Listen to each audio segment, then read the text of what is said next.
I had an extreme day yesterday, so of course we have to balance it out with a nerdy day.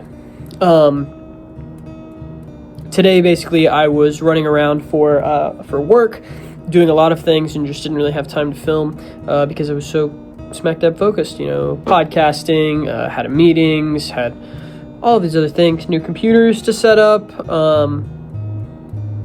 etc., etc. So, what are we going over today in Grant's vlog? Well, if you've watched the vlog, you've seen me play a game with some of the next guys or whatnot called Magic the Gathering. So Magic the Gathering is a trading card deck building game, deck building game, either or, where you take cards and you basically put them all together, cards that work together, and create a deck to try and beat your opponents with. How do you beat your opponents? Everybody in the format that we play, called Commander, there's multiple different formats you can play, the most popular being Standard, Modern. Commander is probably the most popular, but like tournament-wise, it goes Standard, Modern. It is an old game, but it's still being currently updated. I've been playing for close to 10 to 12 years now. I have spurts where I play it on, play it off, where I yada yada yada. But like Pokemon or Yu-Gi-Oh!, it's a collectible type thing where you can collect a bunch of different cards to create your decks.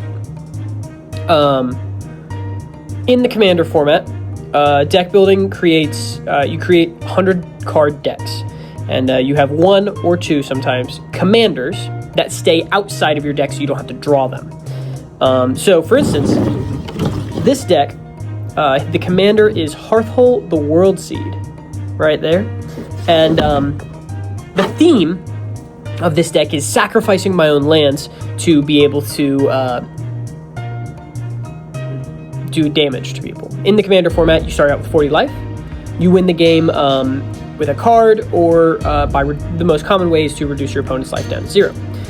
Every rule in Magic the Gathering is unless otherwise specified. There are cards that say you auto-win the game.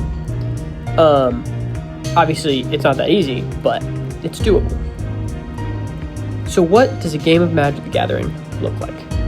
With the game, the board will look like this.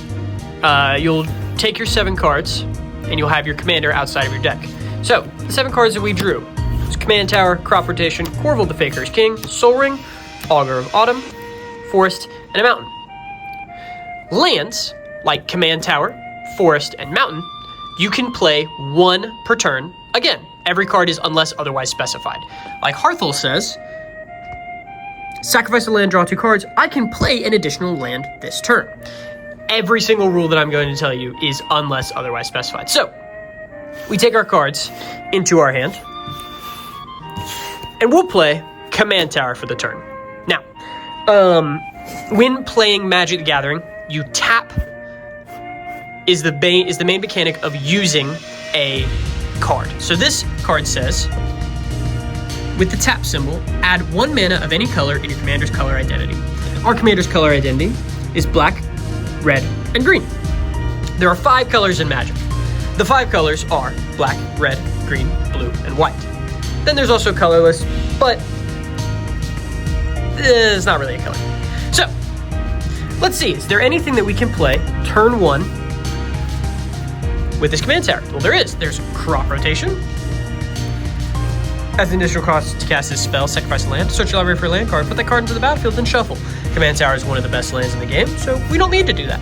But Sol Ring also only casts 1. Is actually one of the best turn 1 plays you can get. So, how do I cast Sol Ring? I will tap Command Tower and cast Sol Ring. Now that I've cast Sol Ring, I can then tap it to use its ability and pay for 2. I don't want to do that because I don't have any 2-cost cards. It goes around, someone else plays, I will draw a card for my turn, Pest Infestation, green XX. I don't need that. But I can play, at the beginning of your turn, there's untap, upkeep, draw. So, untap, we already drew our card, which is Pest Infestation, and some cards will say, on your upkeep, do this. So, we'll play our second card for turn, the Forest. Is there anything else that we can do? Well, yeah, there is. because we have Soul Ring, because we have the Forest and the Command Tower, we can tap the Command Tower for a green, tap the Forest for a green, tap the Soul Ring to give us 3 mana, 1 colorless or 1 of anything, and 2 green, to play Augur of Autumn, which says you may look at the top card of your library at any time. You may play lands from the top of your library as long as you control 3 or more creatures with different powers. You may cast creature spells from the top of your library. Well, we don't. So we may look at the top of our library at any time. Baloth Prime. Well, then my opponent would go, and we'd untap, upkeep, draw. Baloth Prime, we're allowed to look at the top card of our library. Twilight Mire. Well, we can play lands from the top of our library because of Augur of Autumn. So we do. We'll play this from the top of our library. That's our land for turn. And then notice we can pay green 1, 2, 3 to play Baloth Prime. Creature enters tapped with 6 stun counters on it. What do stun counters read? If a permanent with a stun counter would become untapped, remove 1 from it instead. Whenever you sacrifice a land, create a 4/4 green beast creature token and untap this creature. So, that kind of gives you a basis of like how you spend mana to then do things. Well, how do I actually deal damage to my opponent? So, let's just say later on in the game, Baloth Prime is untapped. In the bottom right, every creature will have these 2 numbers. On the left is your toughness number. On the left is your power, and then on the right is your toughness. So, power, toughness. Your power says how much damage you do. So this Baloth Prime would deal 10 damage, but has a life of 10. This would deal 2 damage, but has a life of 3. So if I were to go on my turn, everyone gets a combat step.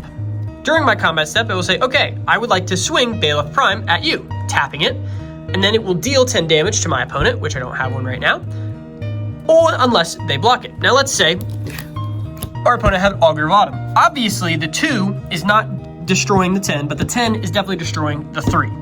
However, because he doesn't have a keyword called Trample, his damage won't go through to my enemy's life. So if I block it with Augur of Autumn dies, Baloth Prime stays tapped, and I can move on to the next turn. This goes down to my graveyard. Kind of gives you a basis of how Magic the Gathering works, and kind of the idea of, okay, when you talk about Magic the Gathering, you talk about buying all these different cards to create these different decks. I'm buying cards that synergize with each other. So, as an additional cost to cast the spell, Crop Rotation says, sacrifice a land. Later, Hearthhole, when it's out, when my commander's out, says, whenever you sacrifice a land, each opponent loses 2 life. I continue sacrificing lands, giving it ways, creating something called a sacrifice outlet, or sack outlet. I can start using cards' abilities more by having other cards that synergize with it. And that's what it's all about when building your deck around things. I love building decks. I think it's a ton of fun. I currently have around, putting Hearthhole, we now have 2, 3, 4, 5, 6, 7, 8, 9, 10 decks, with these 3 are going to be turned into decks, and this 4th one's going to be turned into a deck as well. I'm currently building up 4 and already have 10 that are built. Now, you might be asking, well, Grit, what does it cost to kind of get into this? Well, that's a great question. When getting into Magic the Gathering, the best thing that you can do is definitely buy a precon. Precons can range anywhere from $20 to $300. Granted, the older ones and the more expensive ones are the ones for $300. You don't want to pay that much amount of money. Just because something is more expensive, it does mean that it's probably better. This game can be kind of pay to win, honestly. But it's all about collecting the cards. But there's also people that make great budget decks. I have a mono red deck, which means it's 1 color, so full red, called with the commander being Zada Hedron Grinder. And I built that deck for less than $50. And it can probably destroy some of my higher costing decks. Again, I've been playing this game for a long time, but the biggest and the best thing that you can do, buy a precon and just play it with some of your friends. Look up some of the rules, and there are always going to be keywords that you don't understand. I still have to look up keywords sometimes. a really great thing that's getting people into Magic the Gathering is they are doing a lot of crossovers. Coming up next Friday, they'll be releasing the Teenage Mutant Ninja Turtles set. Absolutely insane that they even talk about that. But through something called Universes Beyond and Secret Lair, they do a lot of crossovers. So Universes Beyond has had sets from Lord of the Rings, Doctor Who. We're going to be having a Hobbit set at some point. Assassin's Creed, a bunch of awesome, intellectual property that has been allowed to be created. Coming up on the docket, other than Teenage Mutant Ninja Turtles, is the Marvel series. We're getting a Marvel Universes Beyond set, getting cards like Iron Man, Doctor Doom, the Fantastic Four, a bunch of things like that. So it's really been a starting point for a lot of new players. They're like, wow, I really like Marvel cards. Maybe I should try and collect some new cards in Magic the Gathering, and then they end up starting to play. We also have something called Secret Lair that has been coming out. That is kind of a smaller set, but includes stuff like Stranger Things, The Walking Dead, Jurassic Park, things along those lines that have really also some funny ones like SpongeBob SquarePants, or we did a Secret Lair with Fortnite at one point. You can always get those cards. Granted, it won't be the cheapest, but there are cards out there that are like it. Some people enjoy the aspect of having all of the different universes combined into Magic the Gathering, and some people don't. I personally think it's great to be able to get new players in here, get new players to enjoy the game that I have fallen in love with over the past couple of years. So I hope that kind of explains it.